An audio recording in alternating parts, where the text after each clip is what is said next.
በክርስትናችን ላይ በጎ ያልሆኑ ነገሮች ወይንም ተጽዕኖ እየፈጠሩ ያሉ ሶስት ነገሮች አሉ። እነዚህን ሶስት ነገሮች በዋናነት በዛሬው ጉዳያችን እናያለን። ሁላችሁም እስከ መጨረሻው እንድትከታተሉ በትዕግስት እንድታዳምጡን በፍቅር እንጋብዛለን።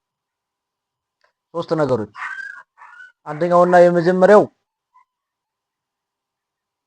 አንተ ላይ፣ በአንቺ ላይ፣ በኔ ላይ በሰው ጫንቃ ላይ የተንጠለጠለ ክርስትና አለን። ሁለተኛው ምስጢራትን ከመሳተፍ ይልቅ አፋዊ አገልግሎትን እናስቀድማለን። ሶስተኛውና የመጨረሻው ህይወትን ለእግዚአብሔር ሳይሆን ለሰው መምራት ወይንም ለሰው ብሎ መኖር። እነዚህ ሶስት ነገሮች በዋናነት በክርስትና እምነት ላይ ተጽዕኖ እየፈጠሩ ያሉ መስተካከል ያለባቸው ዋና ዋና ጉዳዮች ናቸው። አንደኛውና የመጀመሪያው በሰው ጫንቃ ላይ ያረፈ ክርስትና አለህ፣ አለሽ፣ ሁላችንም አለን። በሰው ጫንቃ ላይ ያረፈ ክርስትና የሚባለው አንደኛውና የመጀመሪያው በአገልግሎት በብዛት በአገልግሎት የተመሰረተ የአገልግሎት ፍቅር። ክርስትናችን ማንን ተስፋ እንዳደረገ አለማወቅ። እከሌ እንንተናን አይተን ክርስትናችን በሰዎችን የምንለካ፣ በተወሰኑ ቡድን የምንለካ፣ በተወሰኑ ሰዎች መለካት የለበትም ክርስትና። ያ ማለት ክርስትናችን በሰው ጫንቃ ላይ ያረፈ፣ ሰው ሲዘምር የምንዘምር፣ ሰዎች ስላስቀደሱ የምንቀድስ ከሆነ ክርስትናችን ማንን ተስፋ እንዳደረገ አላወቅንም ማለት ነው። ስለዚህ ክርስትናችን አደጋ ላይ ነው ያለው። የመጀመሪያው ተጽዕኖ የሚፈጥርብን ጉዳይ ምንድነው ካል በሰው ጫንቃ ላይ ያረፈ ክርስትና፣ በሰው ትከሻ ላይ ያለ ክርስትና፣ ሰውን ተከትሎ ሰው ያደረጉትን እኔ ስለምን አላደርግም ብሎ አስቦ ማምለክ በእውነቱ አይገባም። ሊስተካከል የሚገባው ጉዳይ ነው። መስተካከል አለበት። ሁለተኛው አገልግሎትን ምስጢራትን ከመሳተፍ ይልቅ አፋዊ አገልግሎትን ማስቀደም። ይሄ በጣም ብዙ እህቶችና ወንድሞች እየተሸወዱበት ያለ ጉዳይ። ጉባኤውን ለማድመቅ ታቦታቱን በምንጣፍ እያነጠፉ በማሸብረቅ በዓሉ ድባብ እንዲኖረው በድምቀት እንዲከበር የተለየ በዓል እንዲሆን እጅግ ውብና የሚያስደንቅ በዓል እንዲሆን ብዙ ሰው ይተጋል። ብዙ ወጣቶች ለምሳሌ ወጣቶችን ብናነሳ ምንጣፍ አንጣፊ ወንድሞቻችንን ብናይ ብዙ ዋጋ ይከፍላሉ። አፈር እኛ አምሮብን ተውበን ፋፈሽ ብለን ስንውል በሚያስደንቅ ሁኔታ ግን አፈር ለብሰው አፈር ሲሸከሙ ሙሉ ታቦቱ በደንብ በድምቀት እንዲገባ እንዲውል የሚሰሩ ወንድሞች አሉ። እነዚህ ወንድሞች ግን ትኩረት የሚሰጡት አገልግሎቱ ላይ እንጂ ምስጢራት መሳተፍ ላይ አይደለም። ሰንበት ትምህርት ቤት እንመልከት። ብዙ ቦታ ላይ ያለ ሰንበት ትምህርት ቤት ዝማሬ ችግር የለበት። እንደውም ሰንበት ትምህርት ቤት በዓሉ የሚደምቀው በሰንበት ትምህርት ቤት በኩል ነው። ድምቀት የሚያገኘው ውበት የሚኖረው። የሚገርማችሁ ዝማሬ እንኳን ለመዘመር ያለው ትጋት እጅግ መንፈሳዊ ነው፣ እጅግ የሚያስቀና ነው፣ ደስ የሚል ነው። የምንደገፍ ነው ሁላችን። ግን አንድ ነገር ይጎላዋል። ምስጢራትን ከማሳተፍ ግን ይጎላል። በዓሉ ላይ ያ በድምቀት ያከበረው ህዝብ በጣም ዝማሬው ሲዘምር የዋለ ሰንበት ትምህርት ቤት መዘምራን ቅዳሴ ሰዓት ላይ አዳራሽ ገብቶ ሚተኛ አዳራሽ ገብቶ የሚያወራ ከሆነ እሱ ትክክል አይደለም። በክርስትናችን ላይ ትልቅ ተጽዕኖ ፈጣሪ ሆኗል ማለት ነው።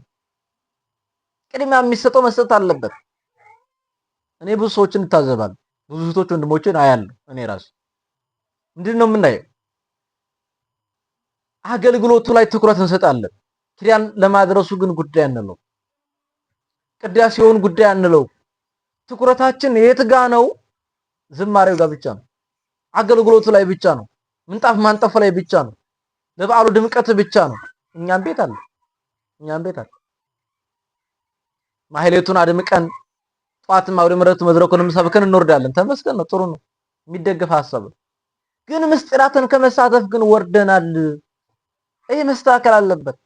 በክርስትናችን ላይ ትልቅ ተጽዕኖ እየፈጠረ ያለው ጉዳይ ይሄ ጉዳይ ነው።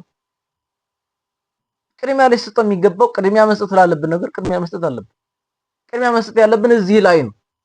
ምስጢራትን መሰተፍ፣ አፋዊ አገልግሎትን ከማስቀደም በውጭ የሚደረጉ አገልግሎቶችን ከማድረግ በፊት የበረከት ስራዎችን ከመስራታችን በፊት ማድረግ ያለብን የት ጋ ነው? ምስጢራትን መሳተፍ ማለት ቅዱስ ስጋውን ክቡር ደሙን መብላት። ዝበላ ስጋዬ ወሰትየ ደምየ ቦ ሕይወት ዘለዓለም፣ ስጋዬን የበላ ደሜን የጠጣ የዘላለም ሕይወት አለው ይላል ዮሐንስ ወንጌል ምዕራፍ 6 ቁጥር 54 እስከ 56 ባለ የዘላለም ሕይወት አለው። ይሄም ብቻም አይደለም ዋን ሄሉ ምስሌው እስከ ህልቀት አለ። እኔም እስከ ዓለም ፍጻሜ ድረስ ከእርሱ ጋር ሆናለሁ። እኔም ከእርሱ ጋር ሆናለሁ። ስጋዬ እውነተኛ መብል ነው፣ ደሜም እውነተኛ መጠጥ ነው። የነፍስን ጥም ቆርጦ የሚጥል የነፍስን ረሃብ የሚያጠግብ የፍጡር ያደለ የፈጣሪ እኛን ስለማዳን የተቆረሰ ስጋ እኛን ስለማዳን የፈሰሰ ደም ምስጢራቱ እሱ ነው። እኛ ላይ የሆነ ያለው ጉዳይ ይሄ ነው። ሰባኪው በውጭ ሰብኮ ስለ ክርስቶስ ስጋና ደም አብራርቶ ተርጉሞ ተናግሮ በዛ ወጥቶ የሚሄድ ከሆነ ገብቶ ምስጢራት የማይሳተፍ ከሆነ ይሄ ሰባኪ አይደለም። ከሰባኪ ሰገነት ላይ መውረድ አለበት። ክርስትናው አደጋ ላይ ነው ያለው። ክርስትናችን ማንን ተስፋ እንዳደረገ መረሳት የለብንም። ሰው የሚያደርገው ይሄንን ነው። ስለዚህ ምስጢራትን ከመሳተፍ ይልቅ አፋዊ አገልግሎትን ማስቀደም፣ ከዝማሬው በፊት ምስጢራትን መሳተፍ ይቅደም። ምንጣፍ ከማንጠፉ በፊት እኛ ለእግዚአብሔር ምቹ ምንጣፎች እንሆን። ወደ አገልግሎት ከመውጣታችን በፊት መደረግ ያለበት ጉዳይ እሱ ነው። መቅደም ያለበት ይቅደም። ከዛ በኋላ ሌላው ይደርሳል። ምስጢራትን መሳተፍ ሶስተኛውና የመጨረሻው ሕይወትን ለእግዚአብሔር ብሎ ሳይሆን ለሰው ብሎ መምራት። ይሄ በጣም አደገኛ ነው። በጣም በብዙ ሰዎች ላይ የምናየው ሕይወት ነው። ይሄው ብዙ ሰው ያስቀድሳል፣ ይጾማል፣ ይጸልያል፣ ግን ሰው ምን ይለኛል ብሎ ነው። እግዚአብሔር ያየኛል ብሎ የሚደንቀው ደግሞ ይሄ እግዚአብሔር ያየኛል አይልም። ሰው ምን ይለኛል፣ ጎረቤቶችን ምን ይሉኛል። የሚገርማችሁ ሰው እድር እንኳን ሲገባ ስሞት ማን ይቀብረኛል ብሎ እንጂ ለነፍሱ ተጨንቆ አስቦ አይደል።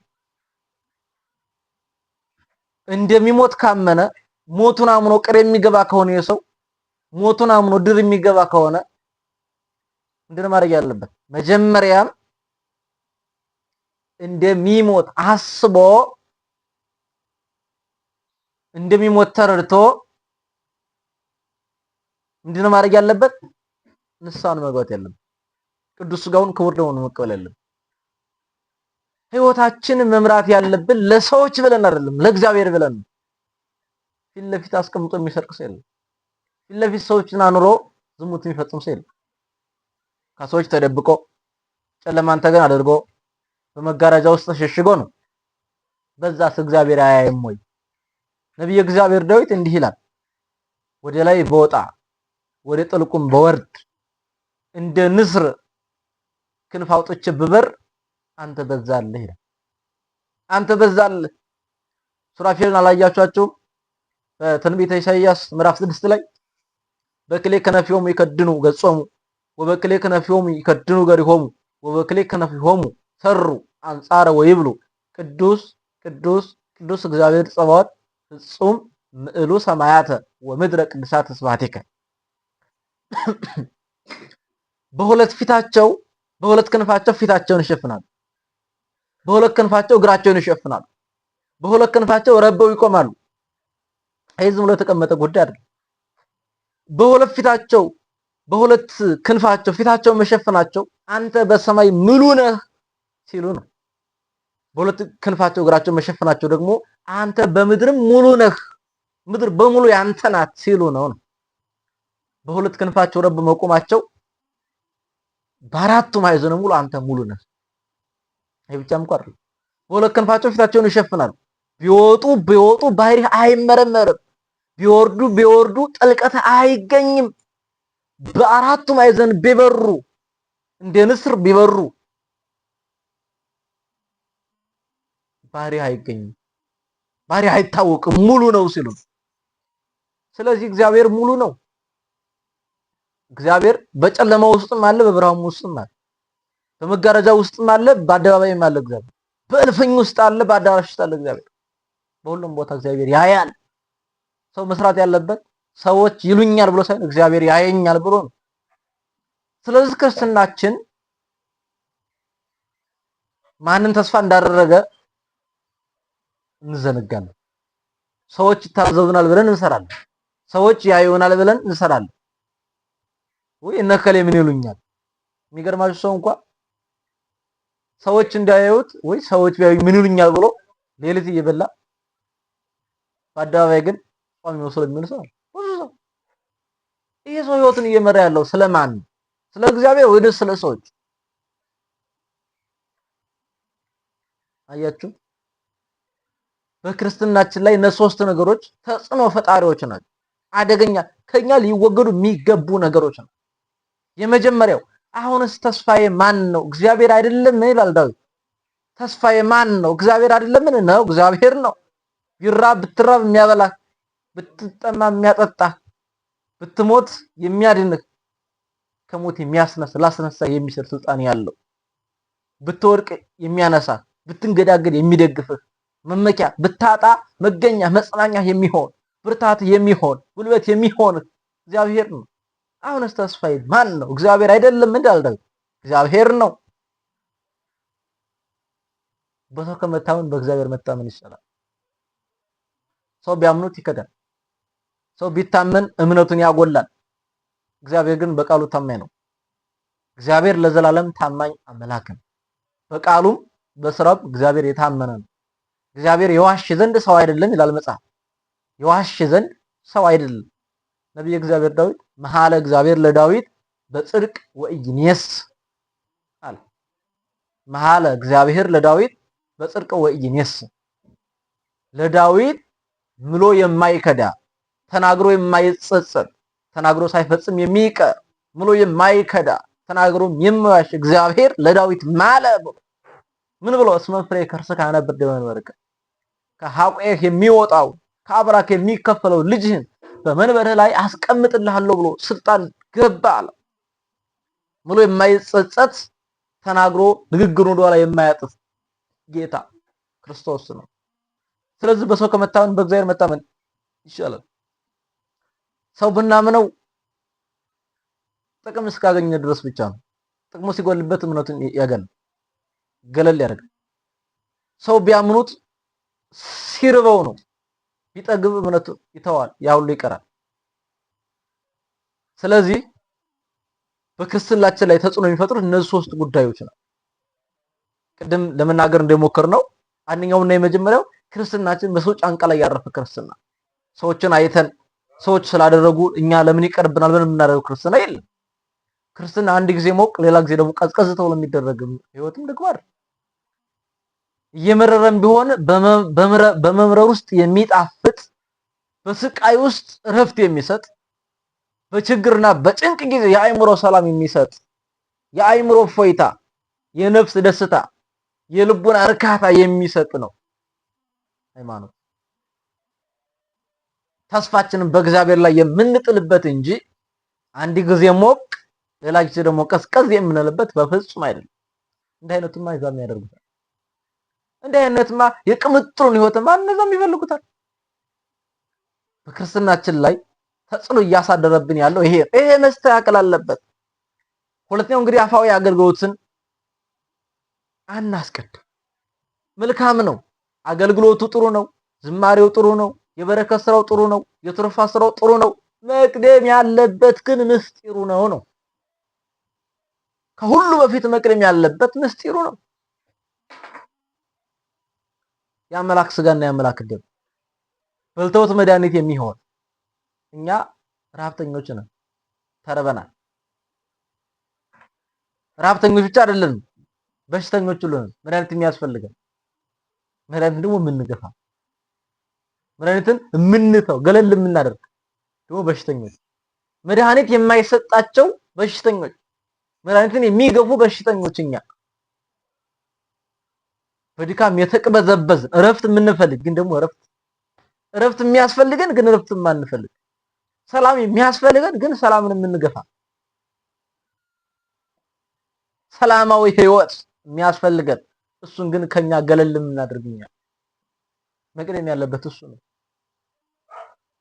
እንዲያውም አንዳንድ ሰዎች አይን ያጠፋል ወዳጅ አይን ያበራል ወሶ በይበው ውስተ ልብ ንጹህ አሚሃ ያነቀው ለተናገሩ ይላል ዮሐንስ አፈወርቅ። በንጹህ ልቦና ሰውነት የክርስቶስ ስጋና ደም ቢገባ ልቦናን ያበራል፣ በነፍስ አንደበት ቃልን ያናገራል፣ በጎ ነገርን ያናገራል፣ ጥሩ ምስጢርን ይገልጻል። ጎሳ ልቤ ቃለ ሰናይ መልካም ልቦና በጎ ነገርን አወጣ። የአምላክን ስጋና ደም ስትቀበል ልቦና በጎ ነገርን ያወጣል። እግዚአብሔርን ታመሰግናለህ። የጌታችን የመድኃኒታችን የኢየሱስ ክርስቶስ አባት እግዚአብሔር ስሙ የተመሰገነ ብለህ ትዘምራለህ። ስለዚህ ምስጢራትን መሳተፍ ሶስተኛውና የመጨረሻው ቅድም ለመናገር እንደሞከርነው መደረግ ያለበት ጉዳይ ምንድነው ካልን ህይወታችን መምራት ያለብን ለሰዎች ብለን ሳይሆን ለእግዚአብሔር ብለን። እግዚአብሔር ያያል፣ ይመለከታል። ለሚመለከተው አምላክ ታምኖ መኖር ትልቅነት ሊሆን የሚገባው ጉዳይ እሱ ነው። ስለዚህ ሁላችንም ለአምላካችን ለእግዚአብሔር ታምናን እነዚህን ሶስት ተጽዕኖዎችን ከኛ እንድናጠፋ እግዚአብሔር አምላክ በቸርነቱ ይርዳን። ይቆየን።